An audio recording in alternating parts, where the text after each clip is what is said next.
Et hier, il y avait un militaire israélien qui conduit un char, qui était invité sur la chaîne I24, qui est parfois dur à écouter, mais qu'il faut aussi écouter pour entendre ce qu'il dit, où il expliquait en disant non, non, nous quand on tire sur des gens, tout ce qu'on a fait, nous sommes très précis, nous visons très précisément. Donc à l'aune de ces déclarations, il y a véritablement eu une décision dans l'état-major israélien d'acceptation d'un très haut niveau de victimes civiles. Au début de la guerre, on a beaucoup, de l'opération militaire israélienne, on a beaucoup parlé de l'utilisation des technologies israéliennes, notamment de l'utilisation du numérique. Puisqu'aujourd'hui, ils utilisent l'intelligence artificielle pour bombarder et pouvoir bombarder un nombre de bombes très important sur un laps de temps très court, c'est l'intelligence artificielle.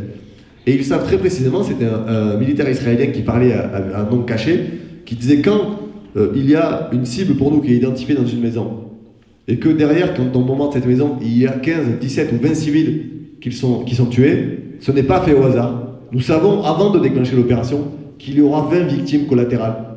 Mais nous assumons de le faire parce que nous considérons que c'est le prix pour nous à payer pour mener cette opération. Donc tout ça pour vous dire que, je ne veux pas être trop long, il faut continuer à se mobiliser partout où nous pouvons le faire. Parce qu'aujourd'hui, le peuple palestinien est isolé, fait face à un silence assourdissant de la communauté internationale, de la communauté européenne, de tous ces dirigeants politiques qui se pressent sur les plateaux télé quand il y a des opérations militaires dans d'autres pays et qui se sont bousculés sur les plateaux pour aller condamner le fait que des Russes bombardent des civils ukrainiens, et ils avaient raison de dénoncer le fait que des civils soient bombardés. Mais où sont ces gens-là aujourd'hui pour condamner le bombardement des civils palestiniens? Où sont ces gens-là pour dénoncer le comportement et les crimes de guerre du gouvernement israélien? Où est le gouvernement français pour prendre des sanctions économiques et politiques sur le gouvernement israélien? Ils sont aux abonnés absents. Et moi, ce que je demande, c'est d'abord, il faut aujourd'hui poser la question de la présence d'un ambassadeur israélien sur le territoire national. D'autres pays posent la question des ruptures diplomatiques avec Israël. C'est pas poser la question des ruptures diplomatiques pour toute la vie. C'est aujourd'hui, tant qu'il n'y a pas de cessez-le-feu, tant qu'il n'y a pas la fin de la colonisation, tant qu'il n'y a pas la fin de l'apartheid, tant qu'on n'arrête pas l'opération génocidaire, il faut pour moi rompre les relations diplomatiques avec l'État israélien. Deuxième chose, la France va présider le Conseil de l'Europe. L'Europe peut suspendre l'accord d'association avec l'État d'Israël. Et moi je demande aussi à ce que le président français, Emmanuel Macron, prenne position au sein de l'Europe pour demander à ce qu'il y ait une suspension de l'accord d'association entre la France, entre l'Europe et Israël. Et enfin, ce que nous demandons, c'est que l'ensemble des pays européens qui continuent à avoir une coopération militaire, de livrer des armes à l'État d'Israël, cessent de livrer des armes à l'État israélien.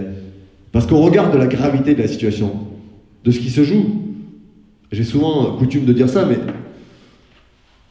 face à l'ampleur de l'opération israélienne, le fait qu'ils ne s'arrêteront pas, le droit international, ils ne l'ont pas respecté. S'ils sont condamnés par la Cour internationale de justice, ils ne respecteront pas la décision de la Cour internationale de justice, même si une condamnation aurait pour nous une valeur symbolique très forte et permettrait d'appuyer ce qu'on dit depuis des années.